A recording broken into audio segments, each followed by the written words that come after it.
Hello everyone, welcome to today's class. आज की class में हम कक्षा 10 का पहला चैप्टर रासायनिक अभिक्रिया एवं समीकरण डिस्कस करेंगे। तो सबसे पहले हम पढ़ेंगे कि रासायनिक समीकरण क्या होता है, यानी पढ़ेंगे रासायनिक समीकरण क्या होता है। उसके बाद हम जानेंगे कि पूर्ण रासायनिक समीकरण क्या है, इससे हमें क्या क्या जानकारी मिलती है, यानी कि कोई भी हमने रासायनिक अभिक्रिया लिख दी उससे हमें क्या क्या जानकारी मिलेगी, ये पढ़ेंगे। उसके बाद हम पढ़ेंगे रासायनिक समीकरण कितने प्रकार की होती है। तो देखिए, रासायनिक समीकरण क्या है, बेसिक हम पढ़ चुके हैं पहले की रासायनिक समीकरण मतलब रासायनिक अभिक्रिया क्या होती है, कौन से फैक्टर होंगे, कौन से कारक होंगे जिनसे हमें पता लगेगा कि रासायनिक अभिक्रिया हुई है या नहीं। अब हम पढ़ेंगे कि रासायनिक समीकरण क्या होता है।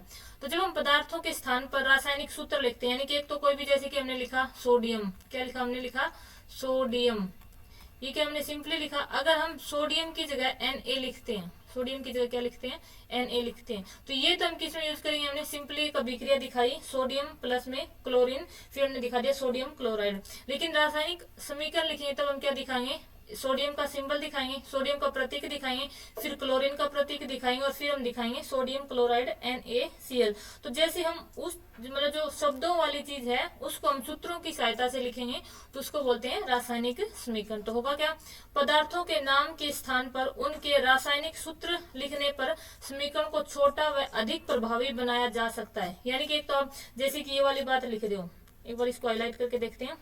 जैसे कौन सी बात लिख रहे हो आप, हम लिख रहे हैं जिंक प्लस में सल्फ्यूरिक अम्ल, क्या मिलेगा हमें, जिंक सल्फेट प्लस में हाइड्रोजन मिलेगा। और ये यहाँ प्लस का निशान आएगा, इसकी जगह अपना क्या आता है, एरो आता है। ओके, इसकी जगह आएगा एरो। तो एक हमने ये बात लिखी। अगर इसी बात को हम प्रतीकों की सहायता से लिखें तो जिंक का क्या रखेंगे, Zn, उसके बाद सल्फ्यूरिक एमएल का H2SO4, फिर बनेगा क्या, प्लस की जगह यहाँ पर भी क्या आएगा, एरो का सिंबल आएगा, फिर बनेगा ZnSO4 प्लस में हाइड्रोजन गैस रिलीज होगी। तो ये जो बात हमने लिखी है ना, जो प्रतीकों की सहायता से लिखी है उसको क्या बोलते हैं हम, रासायनिक समीकरण। तो सिंपली हमने क्या लिख दी, रासायनिक समीकरण। यानी कि जो अभिक्रिया हमने करवाई है वास्तव में क्या होगा, जब हम सल्फ्यूरिक अम्ल में जिंक को डालेंगे तो हमें क्या मिलेगा, जिंक सल्फेट मिलेगा और हाइड्रोजन गैस निकलेगी। लेकिन इसी बात को जब हम प्रतीकों की सहायता से लिखेंगे तो क्या लिखेंगे, जिंक Zn प्लस में H2SO4 प्लस में मिलेगा क्या हमें, ZnSO4 प्लस में हाइड्रोजन गैस निकलेगी। ये होती है हमारी रासायनिक समीकरण। अब ये जब रासायनिक समीकरण देखेंगे तो ये क्या है, असंतुलित है। यानी कि यहाँ पर देखेंगे हम, वास्तव में क्या दोनों तरफ से इसमें जो मतलब जो भी अपने परमाणु है वो बराबर है, यानी कि उत्पाद और अभिकारक में परमाणुओं की संख्या बराबर बराबर रहती है कि अभिक्रिया संतुलित है। लेकिन कई बार हम अभिक्रिया करवाते हैं तो उसमें अभिकारक और उत्पाद में जो परमाणु है उनकी संख्या बराबर नहीं होती, तो हमें करनी पड़ती है। तो रासायनिक समीकरण को संतुलित करने की अलग अलग विधियां हैं। तो यहाँ समीकरण देखिए, हमने करवाया क्या, रासायनिक समीकरण अपनी Fe यानी कि लोहा, आयरन लोहा, उसकी अभिक्रिया करवाई जल के साथ, यानी कि पानी जल H2O। तो हमें मिलेगा क्या, या फिर वही एरो का प्रतीक आएगा, ये तीर का निशान मिलेगा क्या, Fe3O4 और क्या निकलेगी, हाइड्रोजन गैस निकलेगी। अब देखिए यहाँ पर क्या अपने पास लोहा, फिर क्या अपने पास जल, यह अपना एरो का प्रतीक, ये हो गया एरो, और मिल क्या रहा है, Fe3O4 प्लस में हाइड्रोजन गैस निकल रही है। यहाँ देखो आयरन कितना है, यहाँ आयरन है अपना एक, यहाँ कितने हैं, 3।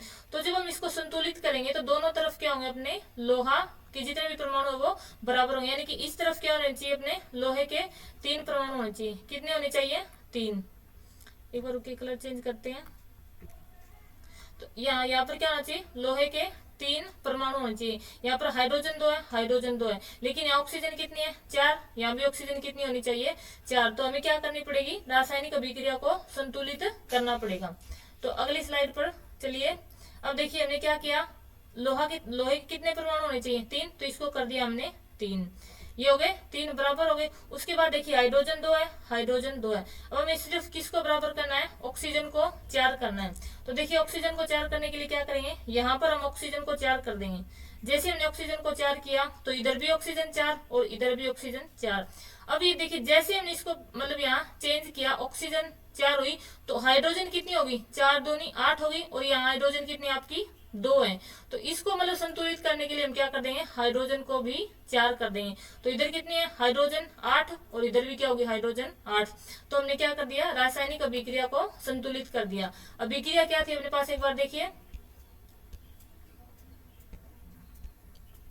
अभिक्रिया थी अपने पास Fe, अभिक्रिया देखिए यहाँ लिखते हैं Fe प्लस में H2O, इधर तीर का निशान यहाँ था, Fe3O4 प्लस में था अपने पास H2। हमने इसको संतुलित कैसे किया, संतुलित करने के लिए हमने यहाँ किया है, यहाँ क्या किया, आयरन कितने 3, तो इसको किया हमने पहले 3, ओके।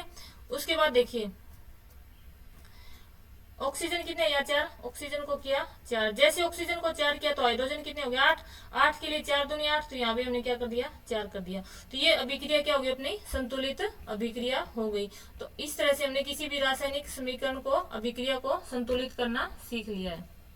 आगे देखिए, जब हम कोई भी मतलब रासायनिक समीकरण लिखते हैं, एक तो मतलब सिंपली हमने रासायनिक समीकरण लिख दी, एक क्या होगी पूर्ण रासायनिक समीकरण क्या होगी, जो भी हमने रासायनिक समीकरण लिखे है उससे हमें बहुत ज्यादा जानकारी प्राप्त होगी। तो पूर्ण रासायनिक समीकरण क्या होगी, जो मतलब अलग अलग बातें अपने को बताएगी। यानी कि जैसे कि ये अभिक्रिया देखिए, इसमें हमने क्या करवा रखी है, अभिक्रिया बता रखी है, ये क्या नाइट्रोजन, तो यहाँ पर इसी क्या दिखा दी हमने, अवस्था दिखा दी, यानी कि ये गैसीय अवस्था में, नाइट्रोजन क्या है गैस, और ये हमने किस अवस्था में लिया है, गैसीय अवस्था में। फिर हमने हाइड्रोजन लिया, वो भी क्या है, गैसीय अवस्था में। और इधर जो अमोनिया मिला है वो मतलब कि द्रव अवस्था में नहीं मिला, वो भी हमें क्या मिला है, गैसीय अवस्था में मिला है। तो ये जो अभिक्रिया, इससे हमें ये जानकारी मिल रही है। इधर जो तीर के निशान के ऊपर दिखाया जाएगा वो क्या होगा, आपका उत्प्रेरक होगा। और क्या दिखाए जाएंगे, हम कुछ मतलब कंडीशंस दिखाएंगे जिनके अंदर ये अभिक्रिया पूरी होगी। यानी कि इसके लिए हमें क्या चाहिएगा, लोहा उत्प्रेरक के रूप में चाहिएगा, या मोलिब्डेनम, ये क्या उत्प्रेरक होगा। ये हमें क्या चाहिएगा, तापमान 450 डिग्री सेल्सियस, और हमें दाब कितना चाहिएगा, 150 ATM, यानी कि एटमोस्फेरिक प्रेशर, हमें दाब चाहिएगा। तो इस तरह से क्या हो जाएगी, अपनी पूर्ण रासायनिक समीकरण हो जाएगी। तो ये जो बातें लिखी ये पढ़ते हैं, पूर्ण रासायनिक समीकरण अभिक्रिया की अभिव्यक्त का एक सशक्त माध्यम है। यानी कि इससे हमें अभिक्रिया के बारे में जानकारी मिलेगी। जानकारी क्या मिलेगी, अभिक्रिया में भाग लेने वाले तथा बनने वाले अभिकर्मों के नाम व सूत्र, नाम पता लगा रहा, जैसे कि हमने क्या लिख दिया, नाइट्रोजन, और इनके सूत्र हमने ऊपर लिख दिए। और क्या बता दिया हमने, इनकी भौतिक अवस्था बता दी। भौतिक अवस्था क्या है, जैसे कि गैस में है, ठोस है, या द्रव है। और क्या बता दिया हमने, उत्प्रेरक की अवस्थिति बता दी, जैसे कि उत्प्रेरक क्या लिया है, आयरन, लोहा लिया है। और क्या बता देंगे, ताप और दाब जो भी हम अभिक्रिया में यूज करेंगे। तो इस तरह की जो जानकारी मिलेगी उसको क्या बोलेंगे हम, पूर्ण रासायनिक समीकरण बोलेंगे। और हम क्या बताएंगे, अभिकर्मी को यानी कि अभिकारक होंगे, और जो उत्पाद बनेंगे उनकी मात्रा भी हम बता देंगे। जैसे कि इसमें कितने बन रहे हैं, ले कितने रहे हैं 3, और इधर बन कितने रहे हैं, जो यानी कि क्या होगी, संतुलित भी होगी। तो आज की क्लास में हमने क्या पढ़ा है कि रासायनिक समीकरण क्या होता है और पूर्ण रासायनिक समीकरण क्या होता है। ठीक है बच्चों, ये थी आज की क्लास। अगर इस रिलेटेड आपको कोई भी डाउट हो तो आप कमेंट सेक्शन में अपने टीचर के साथ डिस्कस कर सकते हैं, और क्लास में भी हम इन चीजों को पढ़ेंगे। तो ये थी आज की क्लास, मिलते हैं नेक्स्ट क्लास में, तब तक के लिए जय हिंद, जय भारत।